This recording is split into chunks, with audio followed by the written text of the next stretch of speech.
کہ اس ایکسٹریم طریقے سے کوئی روزہ توڑے وہ معاملہ الگ ہے، اور یہ غیر فطری عمل کے ذریعے ماسٹربیشن کے ذریعے کرے یہ معاملہ الگ ہے، بہرحال روزہ اس کا ٹوٹ جائے گا۔ اچھا سر، اگر کوئی بیہودہ ویڈیوز دیکھتا ہے یا فحش گوئی کرتا ہے لیکن وہ اپنی عبور نہیں کرتا شہوت، وہ احراجے نہیں ہوتے، اس کا احراج نہیں ہوتا اس کا، تو کیا وہ اس کا روزہ ٹوٹ گیا ہے؟ نہیں، روزہ تو نہیں ٹوٹے گا اس کا، لیکن روزے کی روحانیت تو مر گیا، ٹھیک ہے، وہ تو مر گیا، کیونکہ وہ تو بخاری میں حدیث ہے جسے روزہ جھوٹ بولنے سے، فحش کاموں سے نہیں روکتا، جی جی، تو اللہ تعالیٰ کو ایسے شخص کے بھوکا اور پیاسا رہنے کی کوئی حاجت نہیں۔ مراد یہ کہ اس کی روحانیت ختم ہوگی، فرض بہرحال ادا ہو جائے گا، یہ ذہن میں رکھیے گا۔ بعض کا شیطان اس طرف لے جاتا ہے کہ ٹھیک ہے میں روزہ رکھتا ہی نہیں، روزہ رکھنا ہے، ایون نماز کوئی پڑھ رہا ہے اور نماز میں اس کی توجہ نہیں ہے، پھر بھی اس کی نماز ہو جائے گی، فرض ادا ہو جائے گا اس کا۔ اس لیے آپ دیکھیں کسی فقیہ، کسی محدث نے نماز کے ارکان کے طور پر خشوع خضوع کو ذکر نہیں کیا، ٹھیک ہے، اس کو فضیلت کے طور پر ذکر کیا، روحانیت کے طور پر ذکر کیا۔ آج تک سنیں کوئی شخص یہ کہے کہ جی اگر نماز میں آپ کو کوئی غلط خیال آیا یا دوسری طرف چلے گئے تو سجدہ صاف کریں، نہیں، ہمیشہ یہ ہوتا ہے کہ اگر کوئی رکعت رہ گئی ہے تو اینڈ پہ ایک رکعت ملا لیں، سجدہ صاف کریں، اگر درمیان والا تشہد بھول گئے ہیں تو اینڈ پہ سجدہ صاف کر لیں، یہ بات کی جاتی ہے۔ خشوع خضوع کو بنیاد بنا کے کبھی بھی یہ بات نہیں کی جاتی کہ آپ سجدہ صاف کریں۔ اچھا سر، اعتکاف کے بارے میں قاری خلیل الرحمان صاحب اور حنیف صاحب کے درمیان بحث جاری تھی، میں آپ کا موقف بھی لینا چاہتا ہوں۔ اعتکاف اور روزہ کیا دونوں ضروری ہیں، یا پھر اگر کوئی بندہ مثال کے طور پہ اتنا شدید بیمار ہے وہ روزہ نہیں رکھ سکتا، فدیہ دے رہا ہے، لیکن وہ کہتا ہے جی چلے میں اعتکاف رکھ لیتا ہوں، تھوڑا آسان ہے، ظاہر بات مسجد میں جا کے بیٹھنا ہے، ٹھہر نہیں ہے، ہاں تو بیٹھے، کیا مسئلہ ہے؟ روزہ اس کے لیے ضروری؟ نہیں، فقہ حنفی والوں نے تو خود سے مسائل بنائے ہوئے ہیں نا، وہ کوئی دلیل لے کے آئے نا کہ یہ دلیل ہے۔ جب اللہ تعالیٰ نے کسی بیمار شخص کو اجازت دے دی ہے کہ وہ مؤخر کر سکتا ہے، تو اعتکاف تو روزے کے بغیر بھی اگر کوئی کرتا ہے، اعتکاف تو ہے اللہ تعالیٰ کی بارگاہ میں جا کے دھرنا دینا، لیکن یہ سنت اعتکاف ہی کہلائے گا پھر بھی؟ سنت اعتکاف تو اسی صورت میں ہوگا نا جب روزے کی حالت میں ہوگا، جی، لیکن یہ جو فرق کرتے ہیں نا سنت اعتکاف نفلی اعتکاف، ہم تو اس تفریق کو ہی نہیں مانتے۔ اچھا جی، نبی علیہ السلام نے تو 30 دن کا بھی اعتکاف کیا ہے، اچھا 20 دن کا بھی کیا ہے، اور عموماً آپ نے 10 دن کا کیا۔ بھئی اعتکاف تو 1 دن کا بھی ہو وہ سنت ہی ہوگا، کیونکہ ایک نیکی کا عمل ہے نا۔ انہوں نے مسائل پرانے بزرگوں نے لکھ دیے، وہ آگے چل رہے ہیں۔ بھئی بخاری مسلم میں حدیث ہے، نبی علیہ السلام کو حالت اعتکاف میں آپ کی بیوی صفیہ ملنے آتی ہیں رات کے اندھیرے میں، اور ظاہر ہے کہ رات کے وقت عورت آپ کو پتہ ہے اندھیرے سے بھی ڈرتی ہے۔ نبی علیہ السلام پھر مسجد نبوی سے نکل کے انہیں گھر چھوڑ کے آتے ہیں۔ آپ کا اعتکاف تو نہیں ٹوٹا، یہ تو آپ کو بتاتے ہیں کہ آپ گھر چلے گئے تو آپ کا اعتکاف ٹوٹ جائے گا۔ ہم کہتے ہیں آپ گھر کھانے کے لیے جا سکتے ہیں، ٹوائلٹ کے لیے جا سکتے ہیں، بلا ضرورت گھر نہ جائیں۔ لیکن فقہ حنفی میں تو یہ والی جو ضرورت ہے کہ کوئی شخص اپنی بیوی کو گھر چھوڑنے جائے، بلکہ یہ تو اس چیز کے بھی قائل نہیں ہوں گے کہ کسی کو بیوی ملنے آ جائے مسجد میں، یہ تو کہتے ہیں عورتیں گھر میں اعتکاف کریں گی۔ حالانکہ بخاری مسلم میں آتا ہے کہ امہات المومنین بھی مسجد نبوی میں اعتکاف کرتی تھی۔ اچھا جی، عورت کے لیے بھی افضل تو ہے کہ مسجد میں اعتکاف کرے، لیکن اگر سیکیورٹی نہیں ہے، جس طرح آج کل ایک کیٹاسٹرافک کنڈیشن ہے، ٹھیک ہے اس میں پھر گھر بھی کر سکتی ہے۔ اچھا سر، اگر کوئی عورت گھر میں اعتکاف بیٹھی ہوئی ہے اور کیونکہ رات کو عورتیں حلال کر دی گئی ہیں کہ جو صیام اللیل ہیں، تو کیا عورت کے ساتھ ازواجی تعلق مرد کر سکتا ہے قائم؟ وہ قرآن کے اندر بھی ہے، وہ مسجد میں تو نہیں ہے؟ نہیں، وہ مسجد کا تو ذکر اس لیے ہوا نا کہ اعتکاف عموماً مسجد میں ہوتا ہے، اور اس وقت مرد نے تو گھر میں اعتکاف نہیں بیٹھنا، مسجد میں بیٹھنا ہے، تو عورتیں بھی ساتھ بیٹھتی تھی نا، امہات المومنین کے خیمے لگتے تھے، تو کہا گیا جب تم مسجد میں ہو تو تم نے عورتوں کے ساتھ ایسا تعلق قائم نہیں کرنا ہے، چونکہ تم اعتکاف کی حالت میں ہو اور مسجد میں تم نے اعتکاف کیا ہوا ہے۔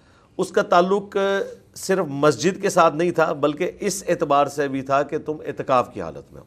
تو اعتکاف میں تو آپ سارے باقی کام چھوڑ کے اس کام کے لیے بیٹھے ہوئے کہ آپ نے اپنی کمٹمنٹ اللہ کے لیے شو کرنی ہے، تو اس میں اس چیز کو ایڈ کرنا کوئی اسلام کی روح میں یہ چیز بیٹھتی نہیں جی، کسی کے نزدیک بھی نہیں ہے۔ ٹھیک ہو گیا۔ رمضان المبارک میں عمرہ کرنا، اس کی کتنی فضیلت ہے اور کیا ضروری ہے کہ رمضان میں بندہ کرے گا آگے پیچھے؟ افضل تو ہے نا جی، صحیح مسلم میں حدیث ہے جس نے رمضان شریف میں عمرہ کیا گویا اس نے میرے ساتھ حج کیا۔ اچھا جی، یہ فضیلت ہے جی، تو اس لیے رمضان کے عمرے کو پریفر کیا جاتا ہے۔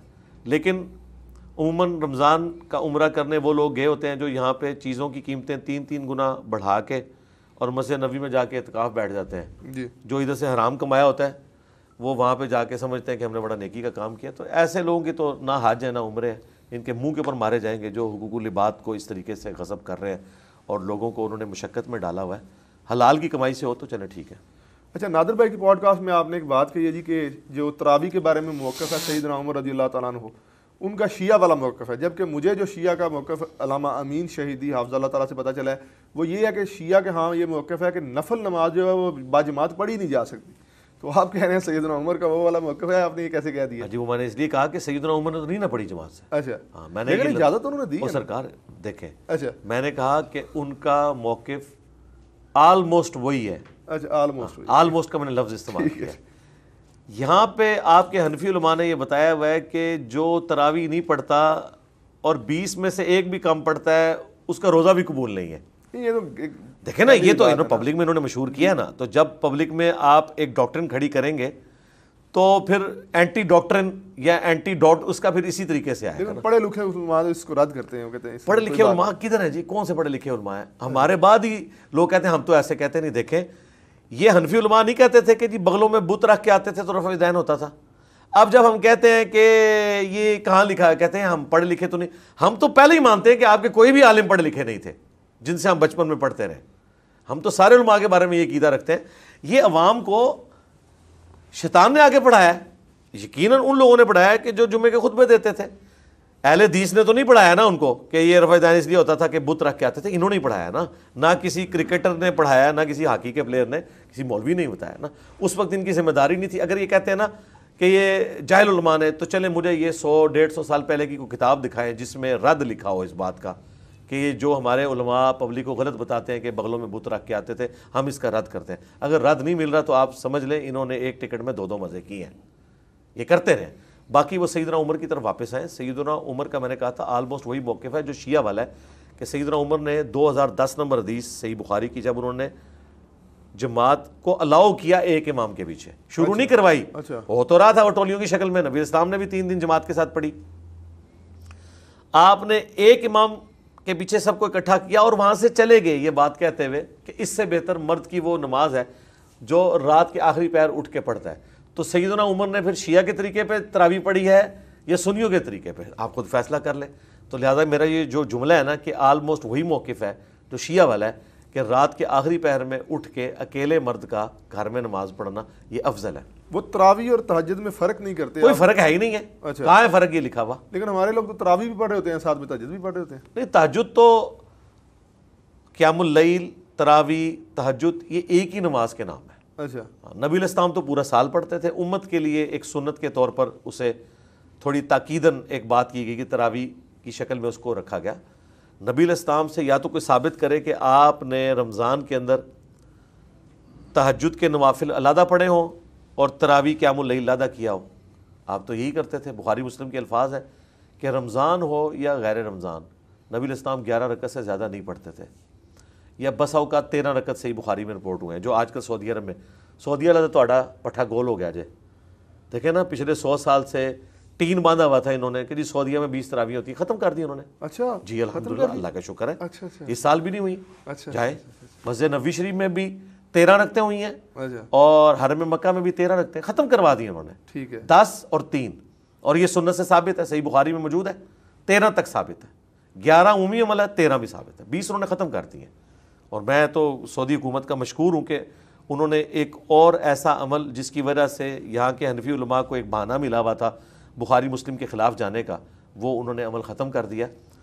جب یہ ہم حدیث پیش کرتے ہیں تو یہ کہتے ہیں کہ وہ اماں عائشہ نے تہجد کا ذکر کیا. بھئی اماں عائشہ زیادہ کوئی ذہین عورت تھیں. وہ بندہ آگے پوچھ رہا ہے کہ اماں جان نبی علیہ السلام کی رات کی نماز رمضان میں کتنی ہوتی تھی؟ مجھے بتائیں آج بھی کوئی چھوٹا بچہ آ کے کسی بیوقوف آدمی کو بھی پوچھے نا کہ رمضان میں جو یہ فرض کے علاوہ نماز پڑھی جاتی ہے کتنی ہوتی ہے، تو یقیناً اسے پتا ہوگا یہ تراویح کا ہی پوچھ رہا ہے. تو اماں عائشہ تو اتنی ذہین عورت تھی، انہوں نے جواب دیا کہ بیٹا رمضان ہو یا غیر رمضان نبی اسلام 11 رکعت سے زیادہ نہیں پڑھتے تھے، کیونکہ نبی اسلام تو پورا سال تہجد پڑھتے تھے نا. آپ تہجد کی نماز فرض تھی، امت کے لیے وہ سنت رکھی گئی ہے رمضان میں تاکیداً، اور ویسے پورا سال بھی پڑھ سکتے ہیں. تو تہجد، وتر، قیام اللیل، تراویح، یہ چاروں ٹرمز اسی کے لیے استعمال. الموطا امام مالک میں جو قیام اللیل کا باب باندھا گیا، سب سے پہلے جو باقاعدہ حدیث کی کتاب ہے الموطا امام مالک ہے نا، اس میں جو باب باندھا گیا رمضان کے رات کا قیام، اس میں وہ سیدنا عمر سے لے کے آئیں کہ سیدنا عمر نے تمیم داری اور ابی ابن کعب کی ڈیوٹی لگائی. اتنا حصہ بخاری میں بھی موجود ہے. الموطا امام مالک میں ایک سٹیپ آگے ہے کہ انہوں نے حکم دیا کہ وہ لوگوں کو 11 رکعتیں پڑھائیں. اچھا ہاں، یہ الموطا امام مالک میں موجود ہے اور بالکل گولڈن چین کے ساتھ موجود ہے. وہ صحابی کا پوتا ہے جو اپنے دادے سے روایت کر رہا ہے، سند متصل ہے. ٹھیک ہے. صائب بن یزید رضی اللہ تعالیٰ عنہ، ٹھیک ہے. ان کا پوتا کہہ رہا ہے تو سند والا مسئلہ ہی نہیں، اور اس پوتے سے سنا امام مالک نے، سند پوری ہے. اب یہ اتنی یعنی آپ سمجھ لیں واضح حدیث تھی کہ مفتی احمد یار خان نعیمی صاحب جال حق والے آپ کے گجرات شہر کے، جی جی، ان کو یہ ماننا پڑا. انہوں نے کہا نہیں وہ پہلے غلطی سے 11 شروع کروا دی تھی، بعض میں 20 کی ہیں انہوں نے. وہ بھی انکار نہیں کر سکے اس حدیث کا، یہ ذہن میں رکھیے گا. انہوں نے رٹ لگائی 20 کی، 20 والی روایت بھی ہے الموطا امام مالک میں، یزید بن رومان والی، لیکن انہوں نے تو حضرت عمر کا زمانہ ہی نہیں پایا. وہ منقطع روایت ہے، جو متصل سند کے ساتھ ہے وہ 11 رکعت والی ہے. ٹھیک ہو گیا سر. تراویح میں باقاعدہ طور پہ ختم قرآن کرنا یا قرآن کا پورا پڑھنا یہ بدعت کے زمرے میں نہیں آ جاتا؟ نہیں، افضل عمل ہے. اچھا بخاری میں آتا ہے کہ حضرت جبرائیل ہر سال دورہ قرآن نبی الاسلام کے ساتھ کرتے تھے. اچھا. اور جس سال آپ کی ڈیتھ ہوئی انہوں نے 2 دفعہ دورہ قرآن کیا. تو رمضان میں 1 مہینے میں پورے قرآن کو کور کرنا یہ نبی الاسلام کی سنت ہے. نہیں، تراویح نہیں تھا، نبی الاسلام سے انہوں نے سنا. یہ تفصیل نہیں آئی کہ وہ تراویح میں سنا یا سامنے بیٹھ کے سنا. بہرحال اصلاً یہ بات ثابت ہو گئی کہ رمضان میں پورا قرآن کور ہونا چاہیے. ٹھیک ہے. تو ٹھیک ہے، اگر آپ قیام اللیل میں نہیں کرنا چاہتے آپ دن کے وقت میں پڑھ لیں، وہ آپ کی مرضی ہے، جو آپ کو آسانی ہے. ضروری نہیں ہے یہ جو چیز ہے نا کہ جی ضروری ہے پورا قرآن مکمل کریں، یہ نظریہ غلط ہے. ہاں بہتر ہے کہ پورا قرآن کریں. زندگی میں ایک موقع ملا ہے، عام دنوں میں تو آپ نے صورتیں ہی پڑھنی ہوتی ہیں، ایک موقع ملا ہے اسے یوٹیلائز کریں.